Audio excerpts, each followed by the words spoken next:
Hello and welcome to Unparliamentary Language, a podcast that wants to be absolutely clear about this. You must stay alert, control the virus, and save lives. From this Wednesday, we'll be encouraging unlimited downloads of our podcast, and over the next few weeks and months, we will keep an eye on the data and we may be able to go further. We will shortly be giving out detailed guidance on how to ensure all of your podcasts are kept 2 meters apart. And how are you, Rob? I'm very well. I'm better for hearing that. That was very good. Sorry.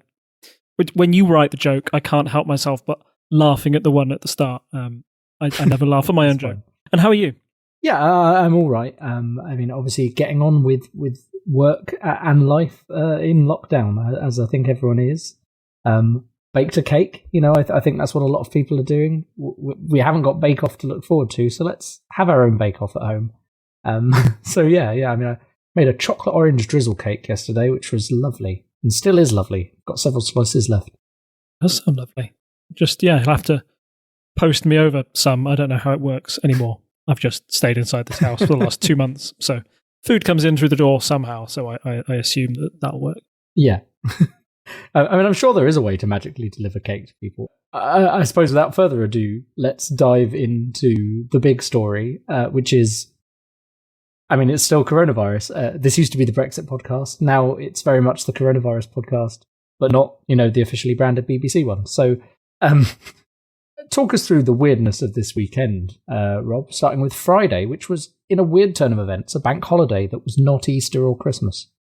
Yeah, that felt really weird. It was, that was VE Day. Was that VE Day on Friday? I'm trying to think. Yes, that day where we celebrate the fact that we defeated fascism and nationalism in Europe by being unreasonably nationalistic. Yeah, by waving big flags everywhere. It was a really it's odd sensation for me. On a personal level, I didn't get involved in any celebrations, but then again, we live on a main road, so it's hard for people to set out, bunting and have street parties without being mown down by oncoming traffic. So. That was a bit different, but it seemed to be like a well-needed release valve for the country who had all been, like I said, shut away for the last 2 months. Any excuse for a party, really, and people came out in their droves to celebrate. A lot of people did so responsibly, but there were also quite a number of pictures on social media and one worryingly where there was an actual BBC reporter in front of an entire street of people who were out and about and looked like they were nowhere near social distancing enough. Yeah, I think that is the problem. There was this whole kind of talk, and we'll get onto this more as we move on, but there's this kind of talk of, the lockdown's going to be eased this weekend and all this back and forth. And then people are like, it's a sunny day and it's a time to get out and about and I think that's the problem is some people were like, it's basically over, let's get outside. And that's probably not the best idea considering we're seeing that I think I saw reports today that in Wuhan there is another outbreak. So, yeah, probably not the good idea to lift all the lockdowns straight away. No, precisely. And there's an article that I've dropped in our show notes that was just one from somebody in Wales saying that it was a rather frustrated Facebook post from an A&E worker who said, it looks like you can't catch COVID-19 on VE Day. From the amount of people that we've seen today, they said it was like their A&E was full of people like it was a regular Saturday night, like mostly alcohol-related or head injury type things.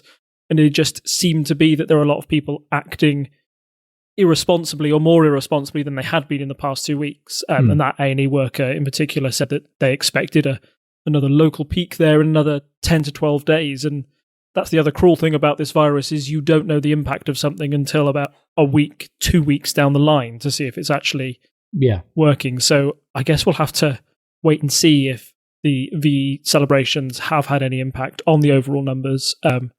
Certainly from the picture shown on social media, there was one. I tried to find it to put in the show notes, but I couldn't. It was they said, please observe this picture, and it's everybody doing the conga for VE celebrations, and it said, please explain why the second peak was worse than the first peak. That's a GCSE history question from 2049. It's a bit bizarre. Everything's bizarre in the situation, but suddenly seeing so many people acting so blasé in the situation was a little odd, maybe a little worrying for how we're going to do going on, because as we're going to say later in the podcast, this lockdown, or at least the stages of it, is far from over, and we're going to need a lot more diligence from the general public if we're going to get through this without another major second spike. We'll get to that in a bit as well as we talk about government messaging, but it's very much it very much seems like it's being left up to the public to be sensible, and there are some examples here of where that has not been the case. So I think the thing we want to move on to, talking about, as I was saying, that the newspapers may have intimated potentially the possibility of a lockdown being slightly loosened. Or possibly they went even further than that. Is that not the case? Yeah, so on Thursday, just before VE Day, one of the big headlines was from The Sun, and it just said Happy Monday.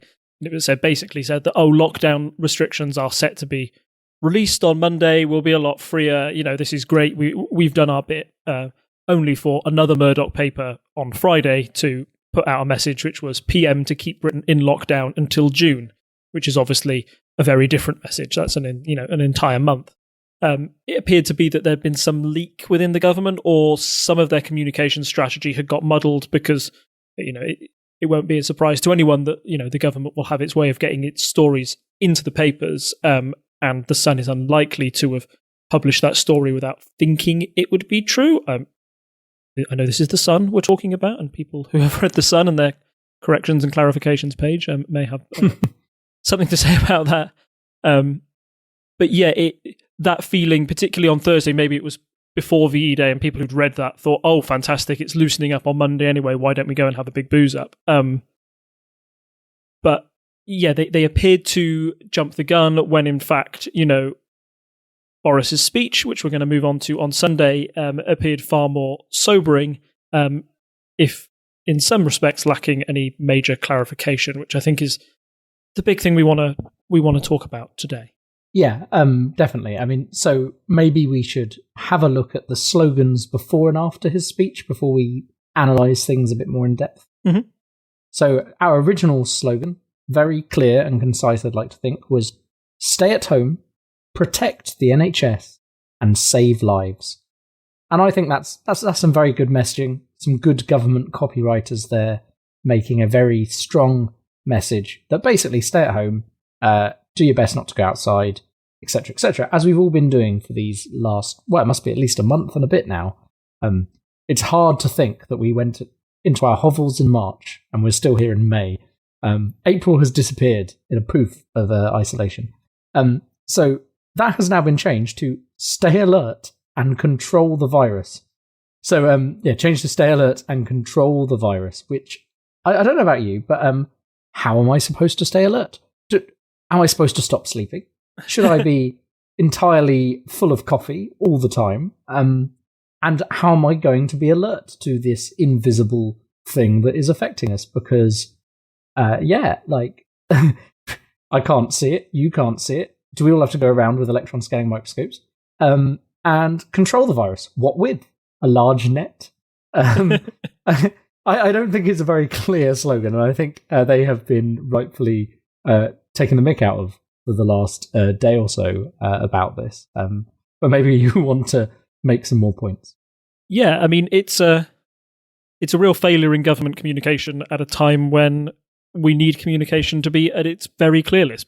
It's very clearest. People are looking to the government for guidance, and to have these two sort of very vague sentences that add up to save lives. It's like the old meme of step 1, do X, step 2, do X, ? Profit. I'm not quite sure how 1 and 2 really lead to 3, and they need a lot more filling in the gap. So we talked about that first one, which was stay at home, protect the NHS, save lives. Obviously, there was a lot more to that in the government scheme of things. Stay at home unless you're an essential worker, blah, blah, blah. There's more caveats. So that first phrase, you're never going to be able to show the whole picture with just a snappy phrase. But this second one really, I think it raises more questions, as you've quite rightly pointed out, than it answers. I just wanted to point out one reason maybe why it had changed. This was brought up by somebody on Twitter. I've forgotten the name of who it was.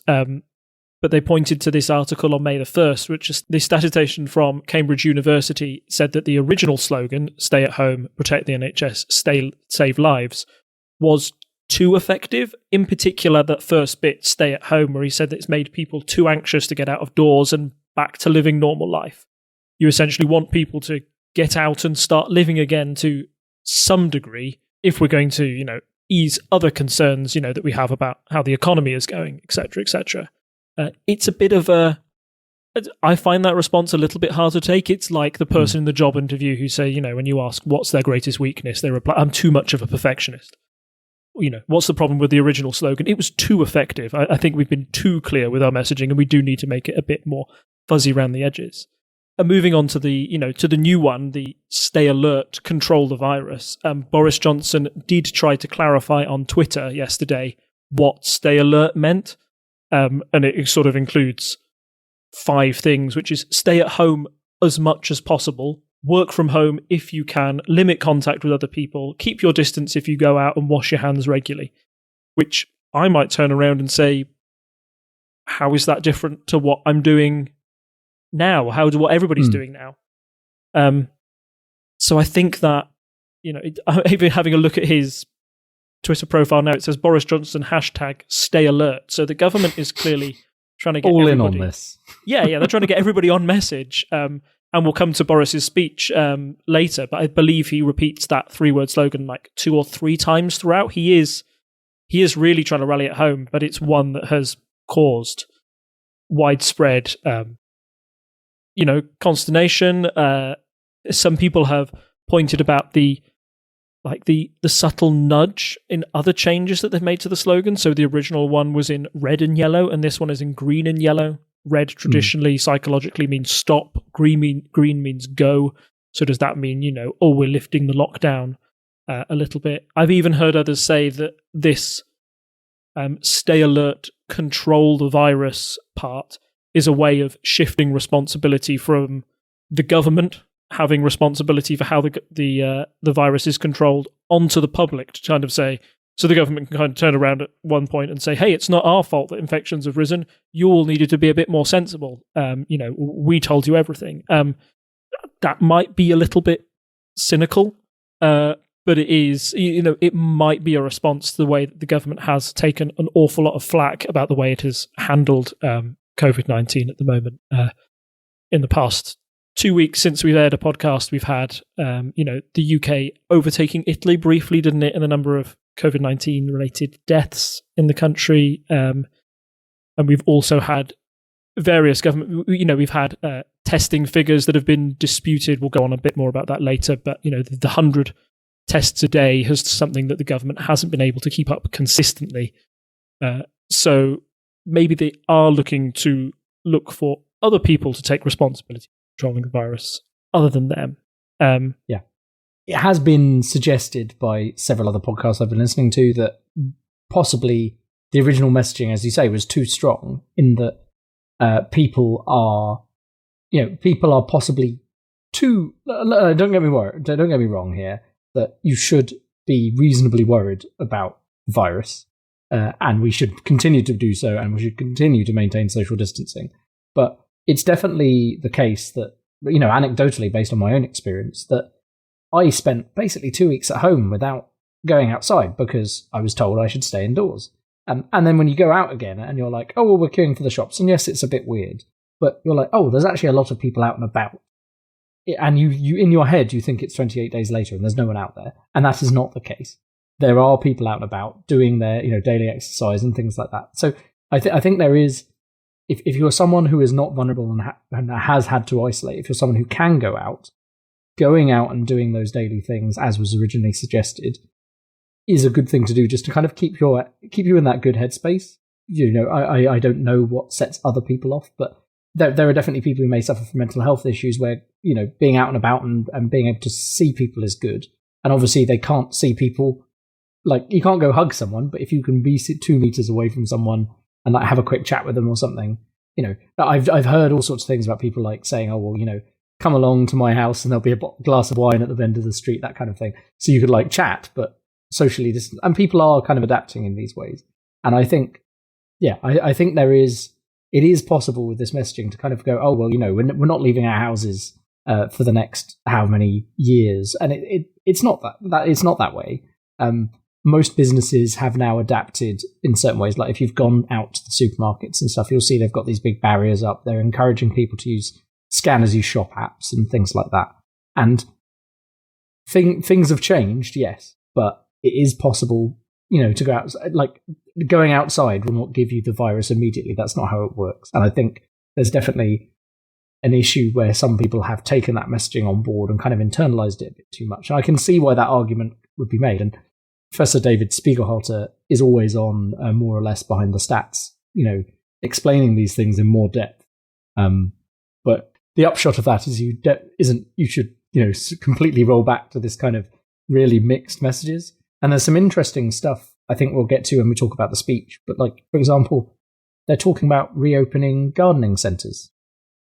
Like, are they essential? There's these kind of questions. I mean, I know some people who work in garden centres, and they're saying, well, I mean, it very much seems like we're going back to, do this, it doesn't seem like it's sensible for us to go back and do this. And, how is it going to be safe?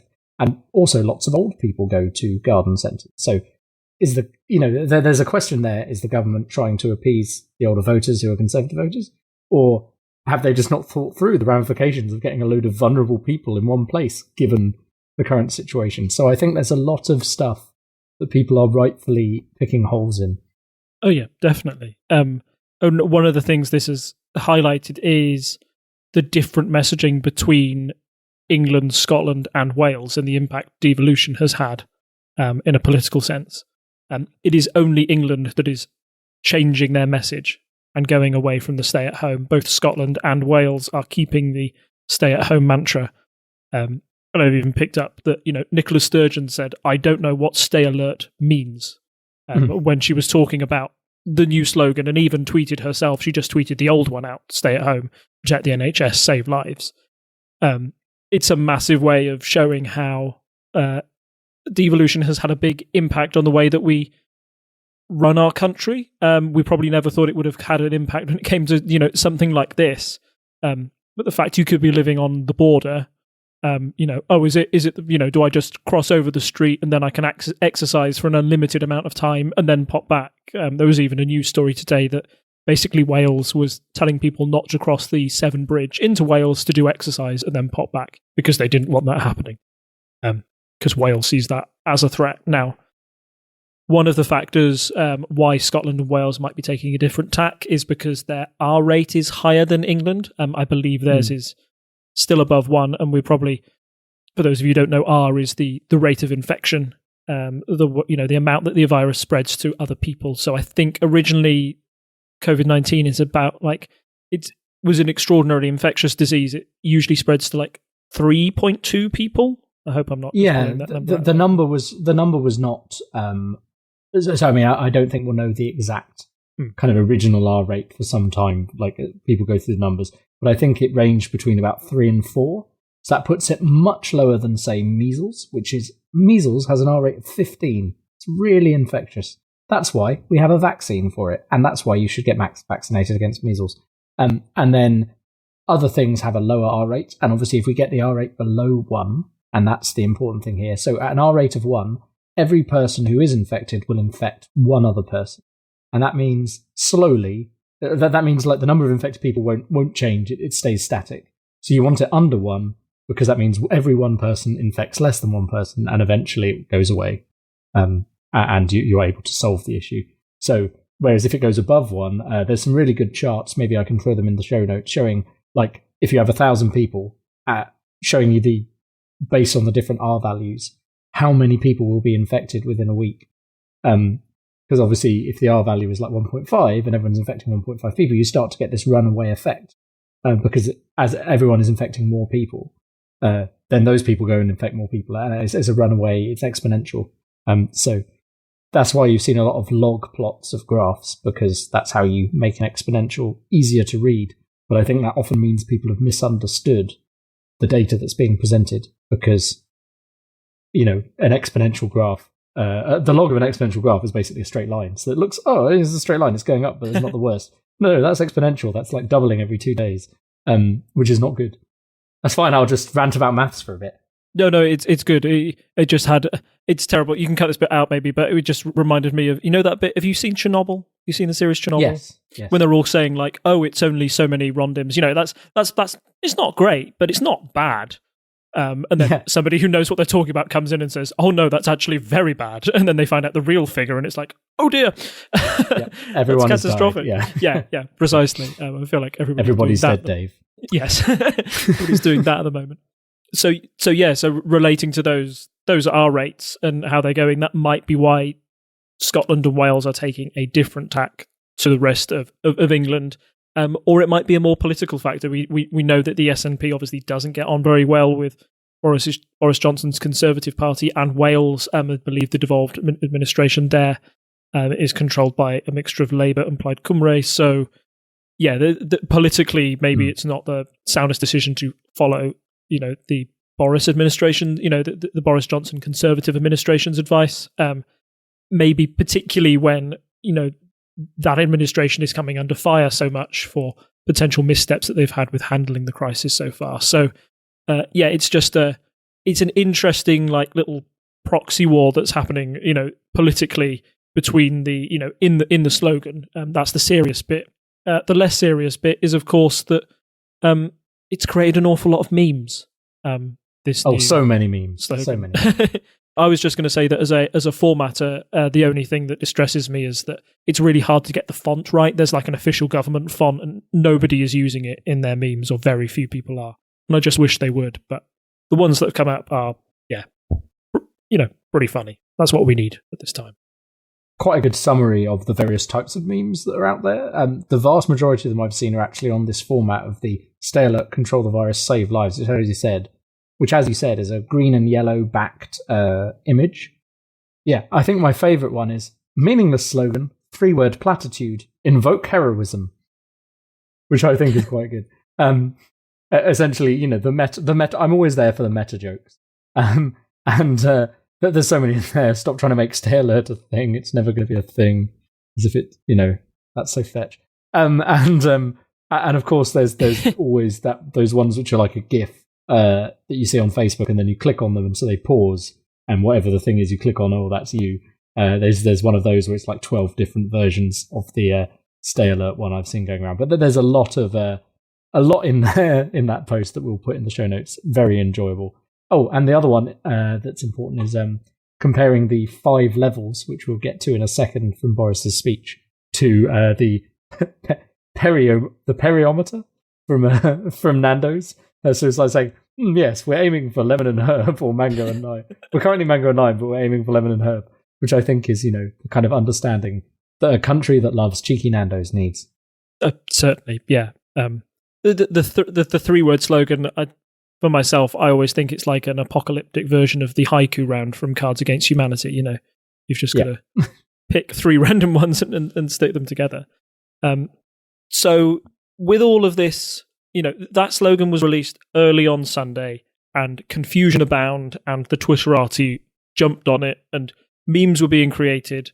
So up stepped Boris to deliver his speech last night, which I believe, my wife tried to watch it on the iPad, and it crashed halfway through, assuming because of the amount of people watching it. I know a lot of people were like, right, this is the moment, this is the one you need to watch. You've seen all the government briefings before, but this is the big one. This is the cup final. So, I've highlighted, a few. I've used exactly his words and pulled them out, and then I thought we'd just discuss them briefly and what we think they mean and what questions they raise. So let's run through those then. So, number 1, he said the government had done a good job considering the worst case scenario. And I've heard several metaphors along these lines, but it's like I'm trying to remember any good one right now. But I've heard a lot of jokes along this line. Basically the worst case scenario if we did absolutely nothing, which would have been a bad idea. So yes, we've done better than that because we did something. But yes, yeah, precisely. I mean, his exact words were, adopting these measures, we prevented this country from being engulfed in what could have been a catastrophe, in which the reasonable worst-case scenario was 500,000 fatalities. And when you compare that to the number at the moment, which I think is around 30,000, or was the last time I checked, that does seem like, they've done a good job. But yes, in reality, we know that that's slightly different. It's only if they had done nothing. One phrase I see bandied about. I don't think I've heard any stories of any government doing literally zero. I know we talked a bit about Brazil previously, but I think even Trump's done something, right? So, precisely. Yeah. So, do you want to say something more on that, or should I move on? No, I just the only thing I wanted to say is a lot of people are saying, they've done a good job, considering, which is kind of a phrase that's reserved for under 16s playing football on the park rather than elected governments. So, I'm just feeling, we're coronavirus is a game of two halves. We're allowed to demand a little better. Anyway, yes, sorry. So then, of course, you've already touched on the fact he kept repeating that famous phrase, "We must stay alert. We must continue control." I can't even say it once, so that's why I'm not Prime Minister. So he kept using that repeated phrase, "We must stay alert. We must continue to control the virus and save lives." Yeah, this is all just political framing. It's it's speech writing. You start off with your premise, and then tell you what, later on it'll make a comeback. And he says that these are the 3 steps, and tries to say, right, and I'm going to explain what those mean. If he does so, is up for debate, but we'll carry on as we go through the speech. Yeah. So then he next moved on to talking about PPE. I don't think there were any particular plans there to fix the PPE problem, were there? No. So he says that we must sort out challenges in getting enough PPE to the people who need it. And yes, it is a global problem, but we must fix it. So there's a little bit of deflection there, I feel, just to sort of say, yes, I know it's been in the media that we've had trouble. In particular, there was that shipment from Turkey, which was delayed and then finally came in. And then I think a week later, it was revealed that all of that PPE was determined as unfit for use. So they've had to send it back and order a replacement, which is, embarrassing for the government and increases concerns that they're unable to protect frontline health workers. I know a lot of people are concerned about how doctors and nurses are operating in hospitals, but I think there's increased concern at the moment about how care workers in particular are protecting both themselves and residents, because that's where we're seeing a lot of cases. And if COVID obviously gets into a care home, that's full of vulnerable people and have quite the effect. Yeah. So it's good to see that he's addressing it, but like you mentioned, there's no plan put in place in that speech. He just feels that he has to at least address it, because if he didn't, somebody else, certainly on the opposition benches would. So next up, we've touched on this a bit already. There is now a new COVID alert system, and that's going to be based on this rate of infection, or R, as we've described. I know that one of my friends was joking that there's a bit where a slide flashed up here with the formula for what R is. And it was like, this is very much giving flashbacks to all the STEM students who've had to suddenly do a presentation based on some kind of formula, and they've just been like, there it is, there's the formula, done. I saw online that it was, did they get the formula wrong or something? It was like the rate of infection plus the number of confirmed cases, which I thought if determines the level. And I thought, surely it's times or something, because if it's plus, then our level should be level over 9,000. Yeah, precisely. Yes. No, I think they may have. I'd have to go check that. I just saw it like that joke in passing, but yes, that wouldn't surprise me if it was wrong as well. And the other thing here was there was a very nice graph with a man on a bike and various other handy pictograms to show us how this works. Do you think you understand it based on that? No, no, it's really. Yeah. Like you mentioned, it's like a student has just had to hastily put together a PowerPoint presentation, and that's the graph is going down. That's good. Go on a bike now, I guess.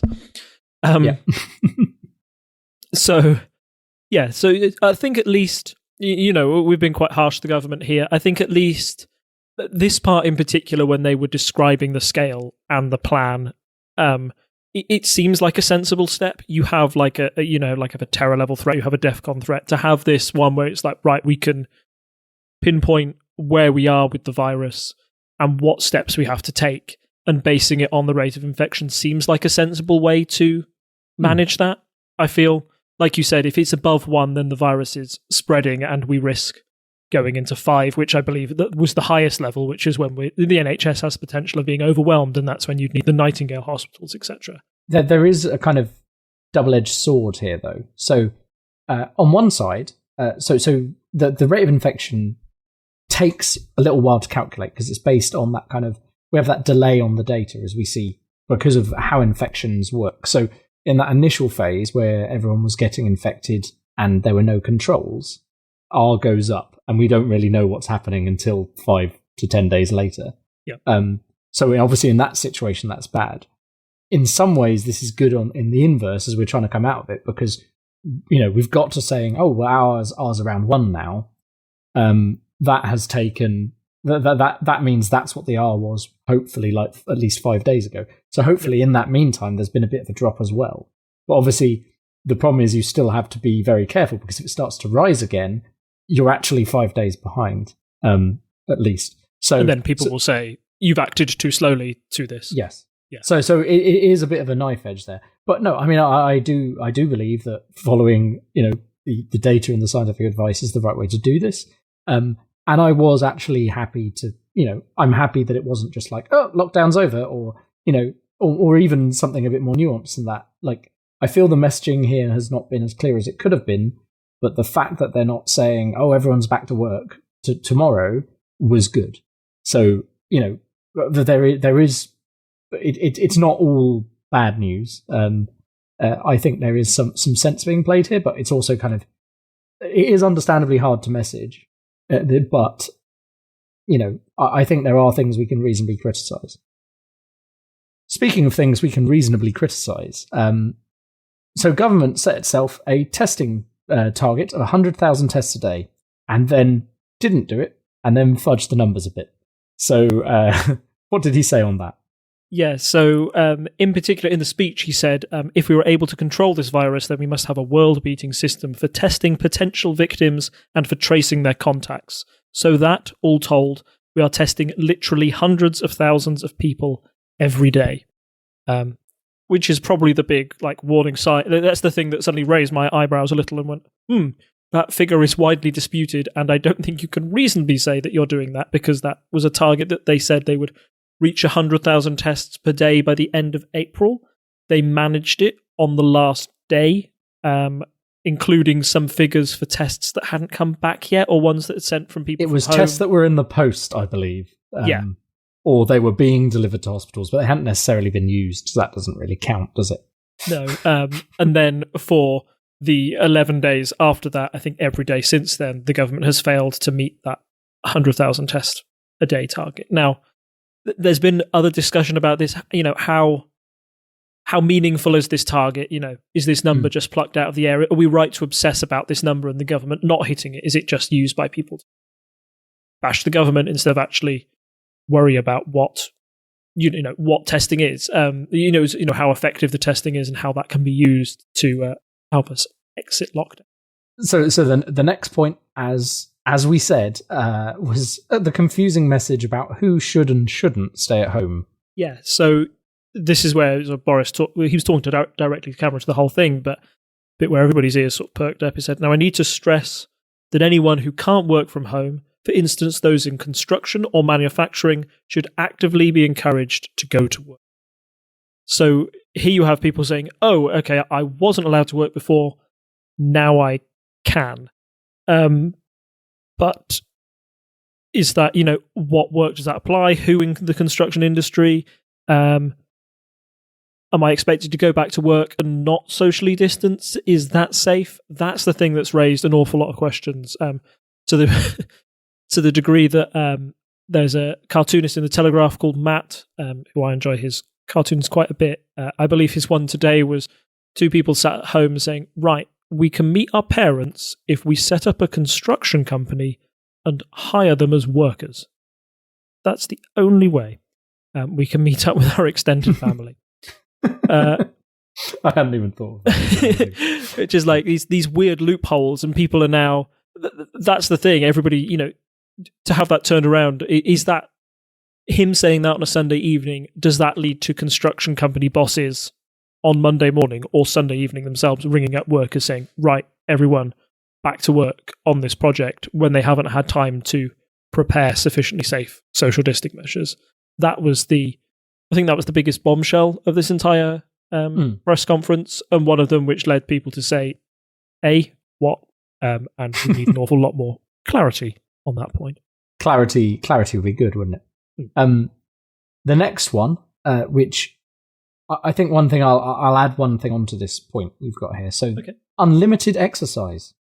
I mean, so that sounds good. We joked before about how all these people who previously had never done an ounce of exercise in their life were suddenly going for 20-mile runs or doing the marathon because they're only allowed one piece of exercise a day. But, I mean, realistically, yeah. I mean, you might have had to leave the house more than once in the day. So most people were trying to combine like their walk with going to the shops. Maybe that meant people went to the shops slightly more often than they should have done. But in general, I think people were quite conscious of that. One point you've made here, I think, is that it's trying to get rid of these petty fines for people who, I've seen you out the house twice, you should get fined. But on the flip side, he did mention that fines will be increased where fines are actually enforced. Which seemed fairly sensible to me. I think that was him trying to lay down a line in the sand, wasn't it? To say, we are easing it, but still abide by our laws, or, we're not going to turn a blind eye to things anymore. I think this whole statement where he says, that from this Wednesday, we encourage people to take more and even unlimited amounts of outdoor exercise it's nice, but it's pretty token in the grand scheme of things. As you mentioned, people were kind of doing it anyway, and a lot of people were probably doing it and getting away with it as well. That there aren't police coming, at least I'm not aware that police are combing the street where I am and having people, brought up, rung up for having 2 jogs instead of just 1. It's a nice measure, and I guess you do need to give everybody a little bit of carrot when there's an awful lot of stick in this speech. And it was certainly a point that I saw grabbing some headlines with people trying to spin it as, oh, hooray, these are good things that are happening, and was probably one of the only clear things that you could take out of the speech. I thought that, unlimited exercise, that's a bullet point that I can put down and say, yes, I understand completely what this means. But yeah, in the grand scheme of things, it's a relatively minor change to what our existing lockdown procedures are. So the next point is, so we talked about timescales earlier.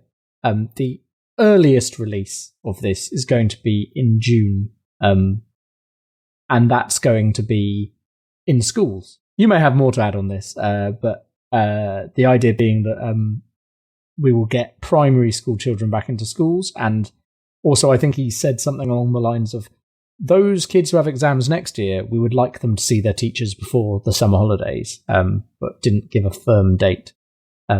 So yeah, that's an actual date, June the 1st, after half term, trying to get some kids back into school. Yeah, it's, fairly significant, and I think the reason that they are targeting certain grades of kids is, important. I think like they mentioned year 1 and year 6. Year 6, they'll be moving into a different school next year to have that last bit of contact with their primary school teacher, and to have that knowledge that what state they're going to be in when they enter a new school. That's super important. Also for year 1, that's getting children used to the idea of formal education. I know that there's reception before then, but to borrow my wife's phrase, that's basically wiping kids' noses and their arses as well, just to make sure that you can't. It's more of a creche than it is a learning institution. Year 1, they're a bit more with it, so have to get that done. So I think that was it's nice to have a timetable there, and the limited years back clearly shows the challenge that social distancing will have within a school environment. There's no way that you could keep kids 2 meters apart with the size of classrooms, etc. As they are now. How a teacher is going to socially distance from kids as well, who may have a slightly, I think particularly maybe in a primary school they'll have a less, they might be less aware of social distancing or how to follow those guidelines. What I'm trying to say is, I saw a video of a kid just licking a railing, They don't care. Yeah. They'll wipe their noses on anything. They don't care. Like there's certain things that it's harder for them to follow than responsible adults. So you'll need fewer of them in there, but you might need the same amount of teachers in there to try and keep that level of control over the class. I don't want to name names here in case they don't want this public, but I have a teacher friend who has posted what the BBC Teach schedule should be in the lead up to the 1st of June. They pointed out that there should be multiple maths classes explaining what does 2 meters mean, and that there should be creative writing to describe an imaginary small child who never goes near another child.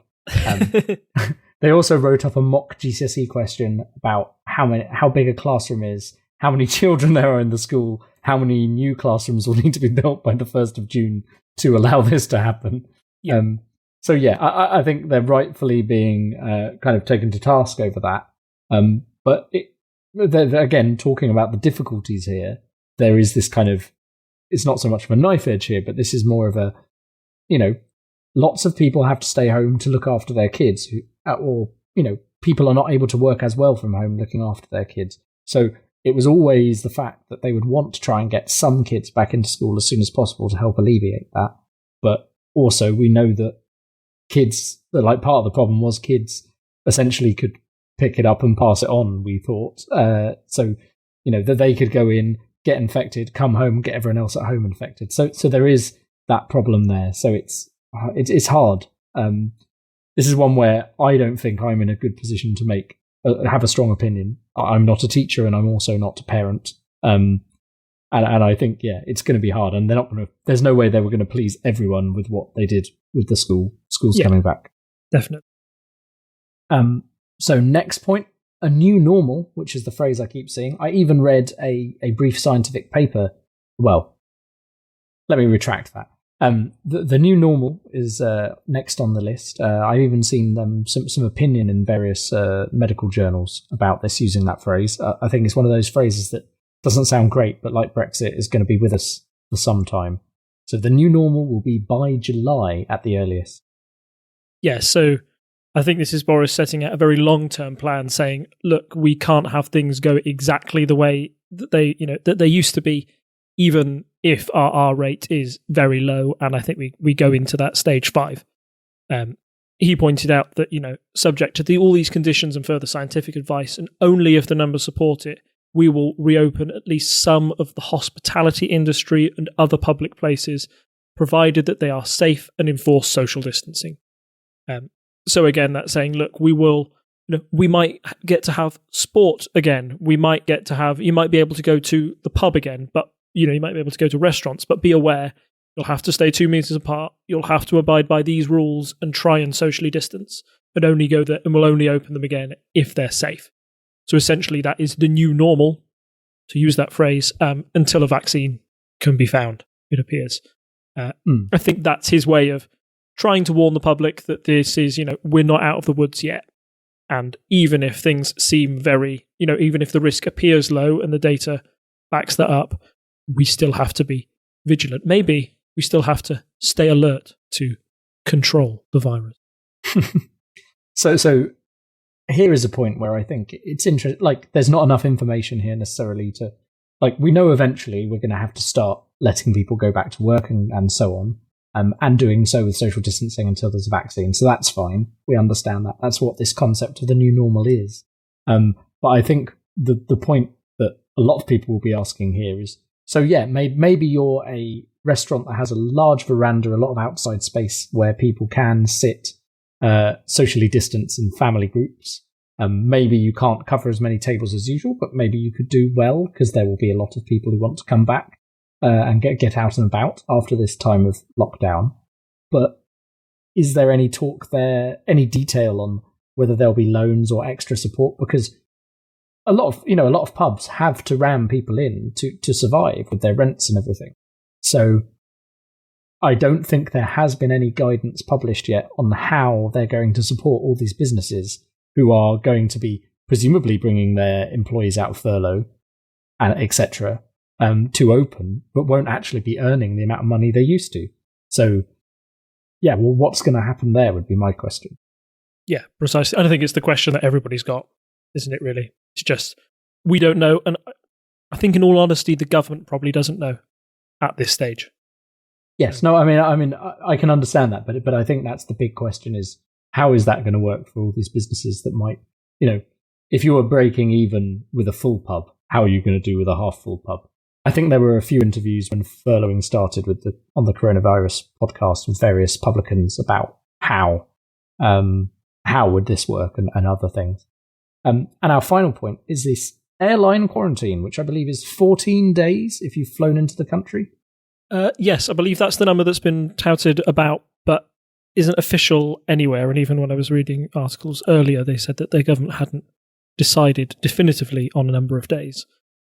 This is I think, good news, sensible news to have it in, but it is a bit like bolting the stable door after the horse has bolted. Yes. A lot of people will say, why didn't you do this before, when you knew cases were coming in from China, etc.? I'm not talking months and months before, but other countries such as, I think Singapore had put that in very early, and their number of cases have been extremely low. I mean, there's a lot of other factors why their cases were low, but they've been able to react to the virus very well. So this is, again, it's good news to see that that's something that they'll do. Like you say, 14 days is the figure I've been seen banded around, and that would seem to make sense because that's in line with the guidance. If somebody in your household is infected, then it's 7 days to isolate, another 7 days on top of that.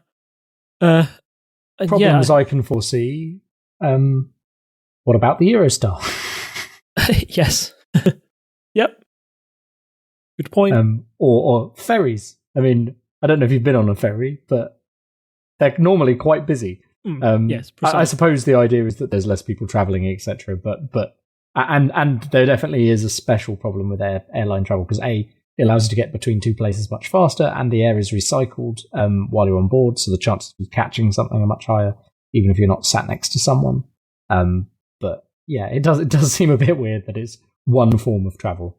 I mean, fingers crossed they get their act sorted out. I know that Boris is live, I think, as we record, answering questions to try and clarify all of these matters. And I know it was Dominic Raab and Matt Hancock's unfortunate pleasure to go on Radio 4 and all the other broadcasting services to try and clarify these issues.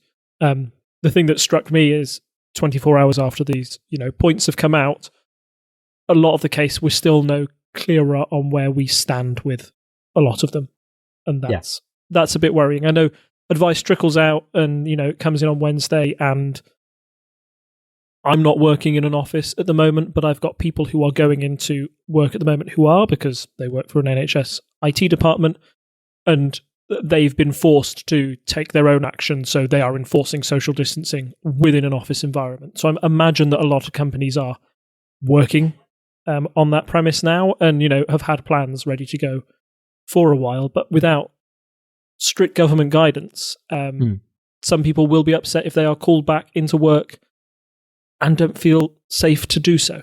That's the big thing. People have got to feel safe in order to go back to work. And I'm not sure if the government guidelines currently give me much reassurance that that'll be followed. But I hope they do. I hope they get their act sorted out soon.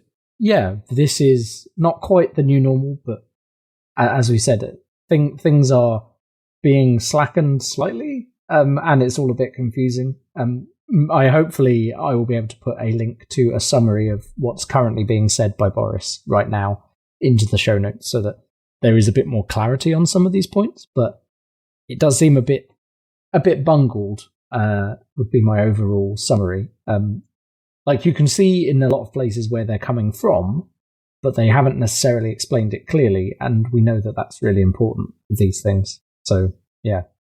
So before we go to our quick polls update, here is a quick advert for another show on the network. Hi. Have you ever wondered what would happen if you took the schoolyard conversation of which one of my favourite fictional characters would win in a fight? Well, wonder no more. Join me, Chris, and my co-host Matt every other Sunday for Mish Mayhem, and you can find out. So I believe we're going to go into our quick polls update and looking at the generic ballot again over in the US, because we're not having an election anytime soon. Looking at the last week or so, well, all of the ones in May, it's still looking strongly in favour of Democrats. trying to see what the minimum distance is here. And I think it is 5% is the minimum distance. That's from one of the less good polls. But if you look at the better polls, you're looking at up to 10% lead for the Democrats at the moment. So yeah, I think this is echoing what we've seen before, isn't it? Yeah, precisely. I don't know if you can change it to the President General polls.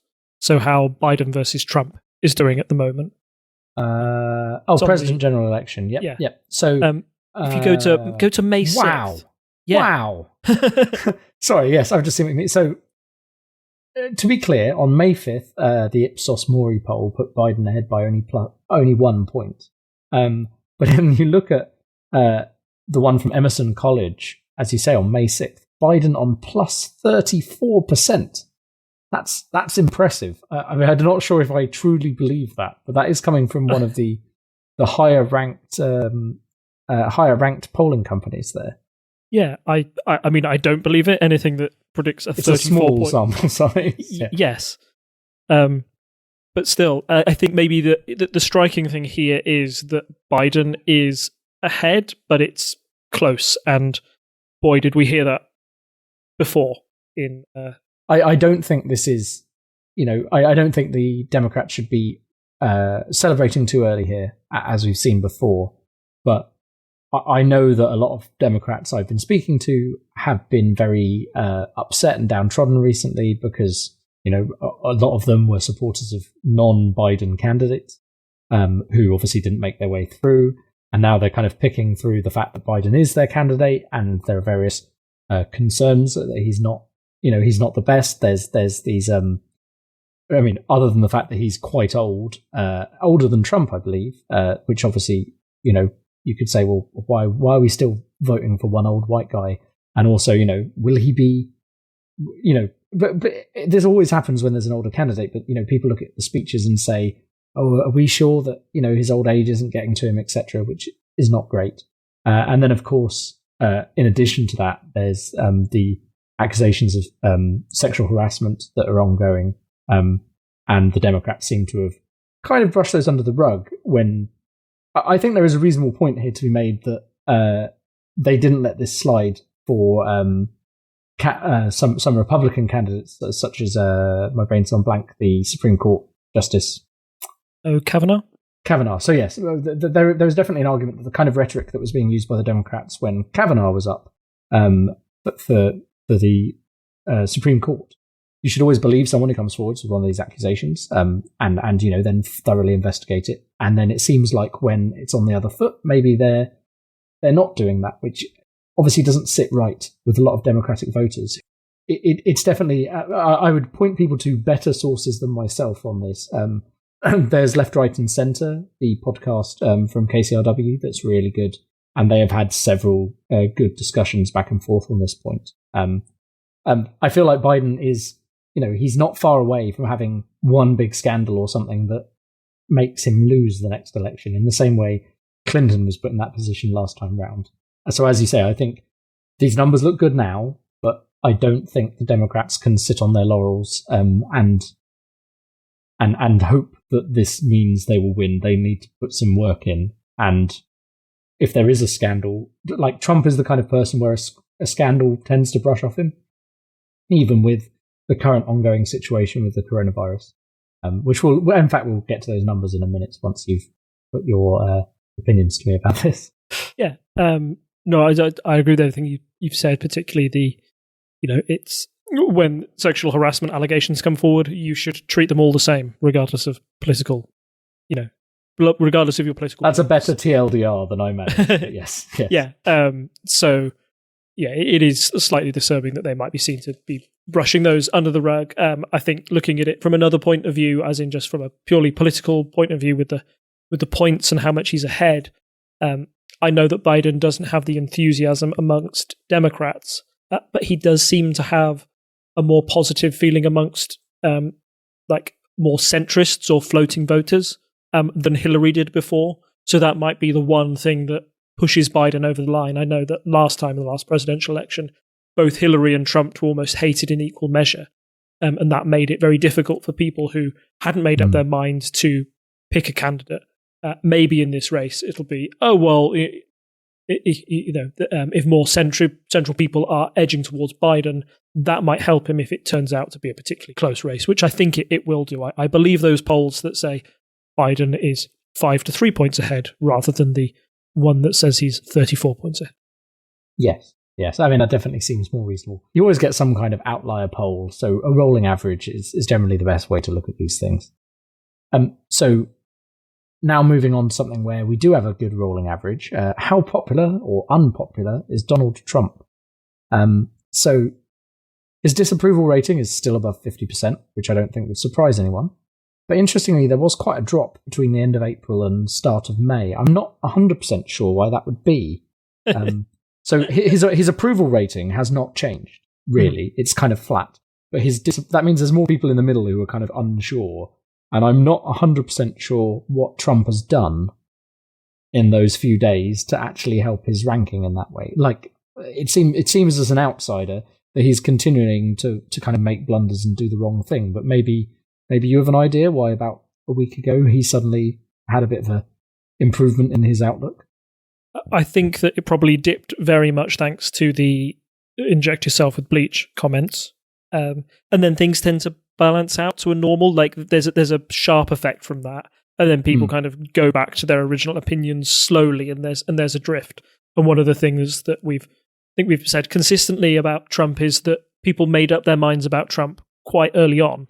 And he's very good with keeping his base enthusiastic, and those who dislike him continue to dislike him and will never change their minds on him. So that's why I think it's fairly consistent. And I think the fact that we haven't really had another explosive Donald Trump press conference since the bleach moment maybe shows that he's taken a step back from those sorts of things. I know that he's been, controversially, he's been promoting the theory that the virus was made in a lab in Wuhan, one that is widely dismissed by security experts within his own government, but one he continues to repeat. That will be something that resonates more with his core voters as an idea, but it's not as mind-bogglingly stupid or evidently wrong as injecting yourself with bleach. So by the very low standards that Trump has set himself, he's been able to surpass them slightly. That's why I think he's had the drift has gone. He hasn't suddenly shot down. Fairly consistent by just doing Trump things, just carrying on. So I know one thing that's often been said about Trump. He has this very solid core set of voters who don't seem to really move. But with those people in the middle, it's almost keeping himself in the headlines that's important. And so he is kind of the proof of the old adage, no news is bad news. He's always in the news for something. And even when he's walking around a factory that makes masks while Live and Let Die plays, which was, impressively bad optics, the kind of thing they'd write on the thick of it or Veep, and you'd be like, that would never happen. And, for Trump, that's just another day. It just brushes off his back, which is always impressive. I don't think we have much more to add here. I think we managed to keep it just about under an hour. So, as always, Rob, thank you for joining me. You can find us in all the usual places, and as we always say, the two things you can do that help out the podcast the most are either go over to patreon.com/TTSS and give us a few dollars to help support the show, or, of course, spread the word, let people know about this podcast, subscribe to us, all those things. It's like being a YouTuber, like and subscribe and all that jazz. But yes, the thing we want is more people listening to us and enjoying what we've got to say. So if you like us, tell someone else. And without further ado, I don't think there's anything else to say other than it's good night from me. And it's a good night from him. Bye. Bye. Bye. Bye. Bye. Bye.